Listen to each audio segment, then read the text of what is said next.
Hello friends, welcome to Sonu special. ಇವತ್ತು ನಾನು ಈರುಳ್ಳಿ ಬೋಂಡನ ಹೇಗೆ ಮಾಡೋದು ಅಂತ ಹೇಳಿ ತೋರಿಸ್ಕೊಡ್ತಾ ಇದ್ದೀನಿ. ಯಾರು ಹೊಸದಾಗಿ ಅಡುಗೆನ ಕಲಿತಾ ಇರ್ತೀರೋ ಅವರಿಗೆ ಈ ರೆಸಿಪಿ ತುಂಬಾ ಇಷ್ಟ ಆಗುತ್ತೆ. ಬನ್ನಿ ನೋಡ್ಕೊಳ್ಳೋಣ ಹೇಗೆ ಮಾಡೋದು ಅಂತ ಹೇಳಿ.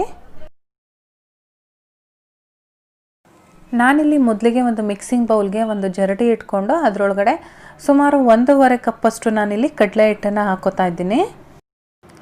ಹಾಗೆ ಬೋಂಡಗಳು ಸ್ವಲ್ಪ ಕ್ರಿಸ್ಪಿಯಾಗಿ ಬರಲಿ ಅಂತ ಹೇಳ್ಬಿಟ್ಟು ನಾನಿಲ್ಲಿ ಒಂದು 2 ಟೇಬಲ್ ಸ್ಪೂನಷ್ಟು ಅಕ್ಕಿ ಹಿಟ್ಟು ಕೂಡ ಇದರೊಳಗಡೆ ಹಾಕೋತಾ ಇದ್ದೀನಿ. ಅಕ್ಕಿ ಹಿಟ್ಟು ಹಾಕೋದ್ರಿಂದ ಬೋಂಡಗಳು ಗರಿ ಗರಿಯಾಗಿ ಬರುತ್ತೆ. ನಿಮಗೆ ಯಾರಿಗೆ ಕ್ರಿಸ್ಪಿನೆಸ್ ಬೇಡ ಅಂತ ಅನಿಸುತ್ತೆ, ಯಾರಿಗೆ ಸಾಫ್ಟಾಗಿರಬೇಕು ಬಜ್ಜಿಗಳು ಅಂಥವರು ಬೇಕಾದರೆ ಅಕ್ಕಿ ಹಿಟ್ಟೇನಿದೆ ಅದನ್ನು ನೀವು ಸ್ಕಿಪ್ ಮಾಡ್ಕೋಬೋದು. ಈ ರೀತಿ ನಾವು ಹಿಟ್ಟನ್ನೆಲ್ಲ ಜರಡಿ ಇಟ್ಕೋಬೇಕಾಗತ್ತೆ. ಹಿಟ್ಟನ್ನು ಜರಡಿ ಹಿಡ್ದಾದ್ಮೇಲೆ ನಾನಿಲ್ಲಿ ಸುಮಾರು ಒಂದು 2 ಪಿಂಚಷ್ಟು ಅಡುಗೆ ಸೋಡಾನ ಹಾಕ್ತಾ ಇದ್ದೀನಿ.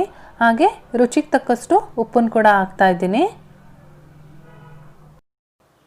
ಜೊತೆಗೆ ನಾನಿಲ್ಲಿ ಒಂದು ಅರ್ಧ ಟೀ ಸ್ಪೂನಷ್ಟು ಅಚ್ಚಕಾರದ ಪುಡಿ ಹಾಕ್ತಾ ಇದ್ದೀನಿ. ನೀವು ಬೇಕಾದರೆ ಹಸಿಮೆಣಸಿನ್ಕಾಯಿ ಯೂಸ್ ಮಾಡ್ಬೋದು. ಈ ಮಕ್ಕಳಿಗೆ ಕೊಡೋದಾದರೆ ಹಸಿಮೆಣಸಿನ್ಕಾಯಿ ಹಾಕಬೇಡಿ, ಈ ರೀತಿ ಖಾರದ ಪುಡಿ ಹಾಕ್ಕೊಂಡೆ ಮಾಡ್ಕೊಳ್ಳಿ, ತುಂಬ ಚೆನ್ನಾಗಿರುತ್ತೆ. ಹಾಗೆ ನಾನಿಲ್ಲಿ 2 ಈರುಳ್ಳಿನ ಈ ರೀತಿ ಮೀಡಿಯಮ್ ಸೈಜಲ್ಲಿ ಕಟ್ ಮಾಡ್ಕೊಂಡಿದ್ದೀನಿ, ಅದನ್ನು ಕೂಡ ಇದರೊಳಗಡೆ ಹಾಕೋತಾ ಇದ್ದೀನಿ.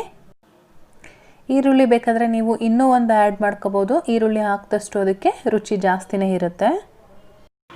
ಹಾಗೆ ಇದರ ಜೊತೆಗೆ ನಾನು ಸ್ವಲ್ಪ ಕೊತ್ತಂಬರಿ ಸೊಪ್ಪನ್ನ ಈ ರೀತಿ ಚಿಕ್ಕದಾಗಿ ಕಟ್ ಮಾಡಿ ಇಟ್ಕೊಂಡಿದ್ದೀನಿ, ಅದನ್ನು ಕೂಡ ಇದರೊಳಗಡೆ ಆ್ಯಡ್ ಮಾಡ್ಕೋತಾ ಇದ್ದೀನಿ.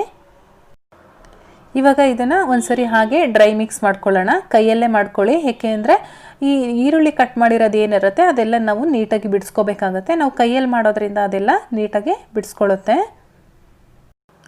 ಈ ರೀತಿ ಎಲ್ಲನೂ ಒಂದ್ಸಲ ಡ್ರೈ ಮಿಕ್ಸ್ ಮಾಡ್ಕೊಂಡಾದ್ಮೇಲೆ ಇದಕ್ಕೆ ಸ್ವಲ್ಪನೇ ನೀರು ಹಾಕ್ಕೊಂಡು ನೀವು ಮಿಕ್ಸ್ ಮಾಡ್ಕೋಬೇಕಾಗುತ್ತೆ. ಒಂದೇ ಸಲ ನೀರು ಹಾಕೋದ್ರಿಂದ ಅದು ತೆಳುವಾಗ್ಬೋದು ಅಥವಾ ನಮಗೆ ಕನ್ಸಿಸ್ಟೆನ್ಸಿ ಗೊತ್ತಾಗದೇ ಇರ್ಬೋದು. ಹಾಗಾಗಿ ನಾವು ಸ್ವಲ್ಪನೇ ನೀರನ್ನು ಹಾಕ್ಕೊಂಡು ಮಿಕ್ಸ್ ಮಾಡ್ಕೋಬೇಕಾಗುತ್ತೆ. ನಮಗೆ ಇದು ಹೇಗಿರಬೇಕು ಅಂತ ಅಂದರೆ ತುಂಬ ಗಟ್ಟಿಯಾಗೂ ಬೇಡ ಅಥವಾ ತೆಳುವಾಗೂ ಬೇಡ. ನಮಗೆ ಇಡ್ಲಿ ಬ್ಯಾಟರ್ ಯಾವ ರೀತಿ ಇರುತ್ತೆ ಅಷ್ಟಿದ್ರೆ ಸಾಕಾಗುತ್ತೆ. ನೋಡಿ, ಇವಾಗ ಇದು ಸರಿಯಾಗಿದೆ ನಮಗೆ ಕನ್ಸಿಸ್ಟೆನ್ಸಿ ಎಲ್ಲ. ಈ ರೀತಿ ಮಿಕ್ಸ್ ಮಾಡೋ ಸಂದರ್ಭದಲ್ಲಿ ನಾವು ಪಕ್ಕದಲ್ಲಿ ಸ್ಟವ್ ಮೇಲೆ ಎಣ್ಣೆ ಕೂಡ ಕಾಯೋದಕ್ಕೆ ಇಟ್ಕೊಂಡಿರಬೇಕು. ಕೆಲವರು ಸ್ಪೂನಲ್ಲಿ ಹಾಕ್ತಾರೆ, ಕೈಯಲ್ಲಿ ತೆಗಿಯೋಕ್ಕೆ ಗೊತ್ತಾಗಲ್ಲ ಅಂತ ಹೇಳ್ತಾರೆ.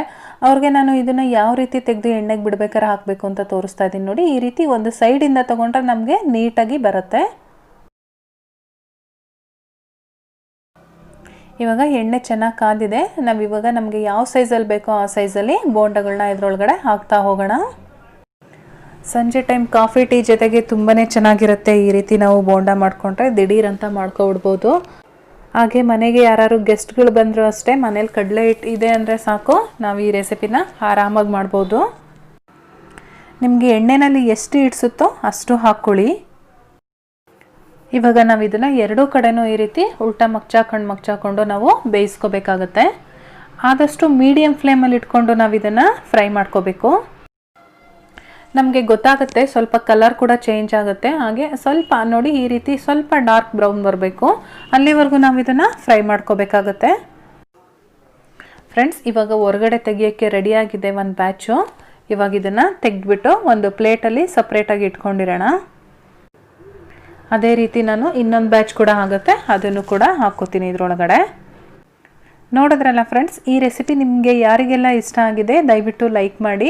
ಹಾಗೆ ನಿಮ್ಮ ಫ್ಯಾಮಿಲಿ ಮತ್ತು ಫ್ರೆಂಡ್ಸ್ ಜೊತೆ ಶೇರ್ ಮಾಡ್ಕೊಳ್ಳಿ. ಹೇಗೆ ಬಂತು ಅಂತೇಳಿ ನನಗೆ ಕಮೆಂಟ್ ಮಾಡಿ ತಿಳಿಸಿ.